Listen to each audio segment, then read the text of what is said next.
মিস্ত্রি বলছে খেটে খেটে জীবন কয়লা হয়ে গেছে। আমি বললাম শুয়ে পড়ো, কি আর করবে, হাইড্রোল। সেলুনে এসেছিলাম চুল কাটতে, দেখি মারাত্মক ভিড়। অনেক কষ্টে সিট পেয়েছি বাড়া, অনেক কষ্টে। এখন চামচিকি ছাট মারবো। বন্ধুও বসে পড়লো, সামান্য পুজো বাড়ি যাবে সেই কারণে ফেস ওয়াশ করছে। ঘরে গিয়ে দেখবো আবার মেকআপও করবে। ফেস ওয়াশ কেনার পয়সা নেই, লাইট বয় সাবান ছিল সেটাও শেষ হয়ে গেছে। তাই আর কি করবো, বাসন মাজার সাবান দিয়ে কাজ চালালাম। পুজো বাড়ি যেতে হবে যে। পুজো বাড়ি চলে এসেছি, দেখি সিকিউরিটি হিসেবে টাইগারকে রেখে দিয়েছে। ঘরের ভেতর চলে এসেছি, দেখি গণেশ ঠাকুরকে কি সুন্দর বাউনটা এই বানা। ওটা বাউন না, ওটা তো আমার বন্ধু।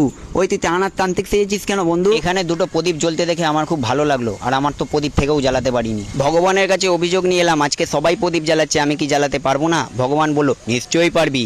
ঠিক আছে তাহলে। ঘরের ভেতর মারাত্মক গরম, তাই ভেতরে একটুখানি ফুফু করে হাওয়া ঢুকিয়ে দিলাম। বন্ধু নতুন বইয়ের মতো চায়ের বদলে কোল্ড ড্রিঙ্কস নিয়ে এলো, না নিয়ে থাকতে পারলাম না, যা গরম পড়েছে। ঢোলাকপুরের চুটকি আর রাজু এখানে খেলছিল, কিন্তু রাজু এক লাথি মেরে দেয় চুটকিকে, আর চুটকি মন খারাপ করে বসে পড়ে। খুব জোর খিদে পেয়ে গেছে, বন্ধুকে নিয়ে চলে এলাম। পেটের ভেতরে ইঁদুরটা স্ম্যাকডাউন লাগিয়ে দিয়েছে। ব্যাস পাতে ডাল পড়ে গেছে, লজ্জা পেয়ে লাভ নেই, সাঁটাতে শুরু করে দেখালু। পকাত করে নিয়ে নিলাম মুখে রসগোল্লাটা। আমাকে টাটা দিচ্ছে, চুমা দিচ্ছে, নাম তার রণজিৎ। পেছনে একজন মন খারাপ করে বসে আছে, ছুড়ে না মারে ইট। এখন টাটা।